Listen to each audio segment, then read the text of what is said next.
Hello and welcome to Tech Time, your one-stop shop for the latest in technological developments. I'm Al. And I'm Lewis. I'm so excited about today's episode. It's a topic that has brought people together for centuries.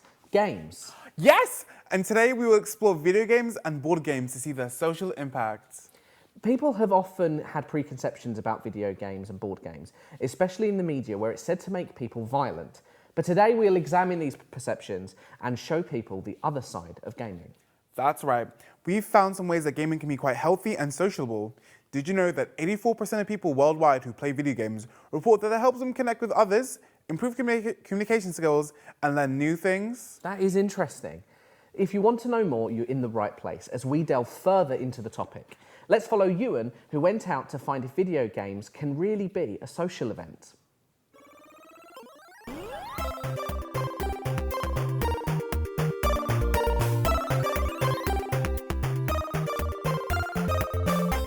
Probably heard that video games lead to sleep problems and addiction, or maybe that they make people aggressive and isolate people from others.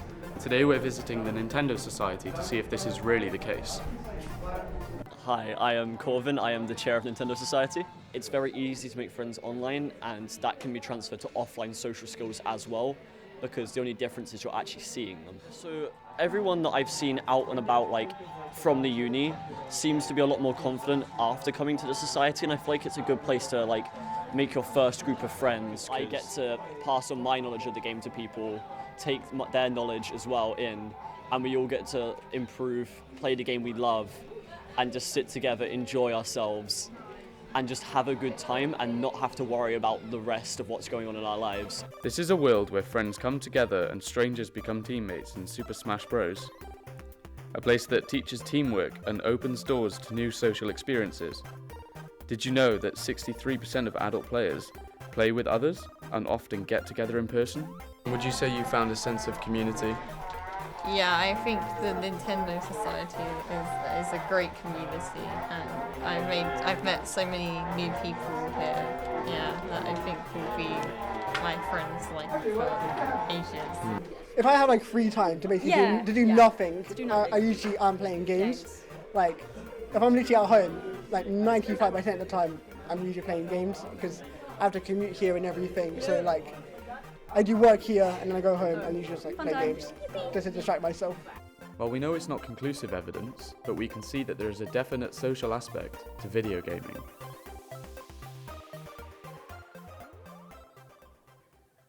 Many thanks to Ewan. How very insightful that was, don't you think? Sure was.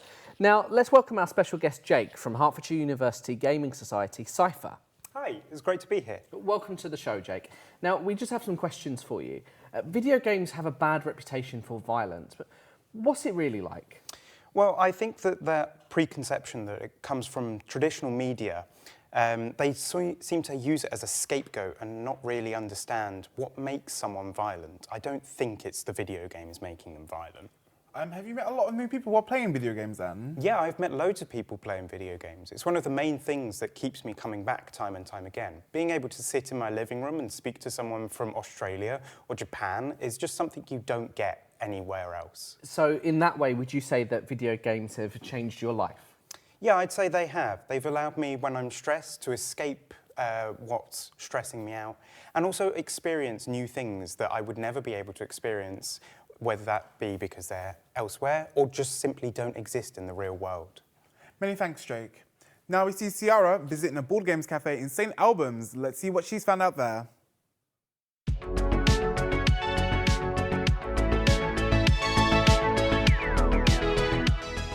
I'm here at the Dartfire Board Game Cafe to find out if this club positively impacts the social lives and well-being of its members.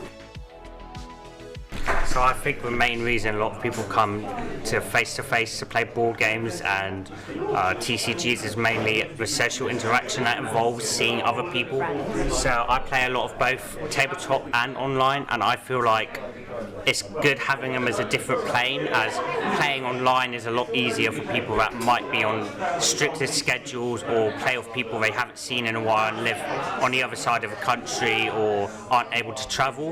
And then board games is a lot more of a personal feel, for like a close friendship group you might have in the local area, and it's also a good way to meet new people. Studies show that playing board games in person can help improve communication collaboration skills. Strategy games encourage groups making decisions and also help build relationships and improve the ability to interact with others. Also, playing the same game together creates a common story that players can discuss after the game and connect through. Do you find communication easier in person or online? I think it's a mix. I think in person is easier as it feels a little more of a social gathering and it feels more like a community, whilst online it's a bit easier to like discuss ideas and like, I guess, strategy in a sense. The social aspect of card games, I love a lot. Otherwise, I would not be out of the house for a lot of the time. I'll be real with you. But getting a fizzy drink or something, just having a chill, it's fun. I like it. The Dark Fire Cafe, what did we learn? We actually learned a lot. It comes to card games, board games, video games, and what they prefer. Do you like it online, or do they prefer it here? Well, let's get back to the studio. Thank you, Ciarra. What a fascinating experience. Sure was. And now joining us at the table, in the gaming table in the studio, let's welcome our second guest, Josh, who has a wealth of experience with board games and tabletop gaming. Thank you for inviting me. Sorry, but just what is all of this then? So, this is D&D. Over here, we have a couple of pre-written modules that have their own stories inside for you to tell the other players. Over here, we have the dice, which have all sorts of sizes, shapes, colours, and theming based on your character or the situation.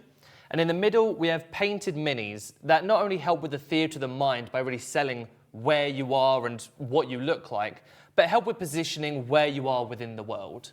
So what is the point with all of this? Well, the point is the story. So one player will make their own world. They'll put in all sorts of twists, turns, characters, plots, everything. And the other players will make their own characters and put it into the world. Their role is to see how their character would react to certain things, how they'd feel about certain things, how they'd respond to the world around them. And it's this mesh that actually makes the world seem alive. Can we get a try of the system so far? Of course. So we're going to focus on the Dragonborn Paladin and the Goblin here. We're going to say the Goblin has his sword drawn, blood is coating it, and is dripping down onto the blood, the filth and mud below. Let's see if you can take a swing first. Yeah. So you roll the 20-sided dice to see if something works, and with a 10, yeah, we'll say that you hit him. So then you add your flavour into what just happened, so you can say that you rake your blade across his entire chest, and his dark blood is seeping through his makeshift armour. Oh, wow. And that's how it works. You just add your own little flavour into what's just happened. But what do you guys think? I think it seems genuinely very interesting and very complex. And I think after studying the rules, I enjoy it a lot. Yeah.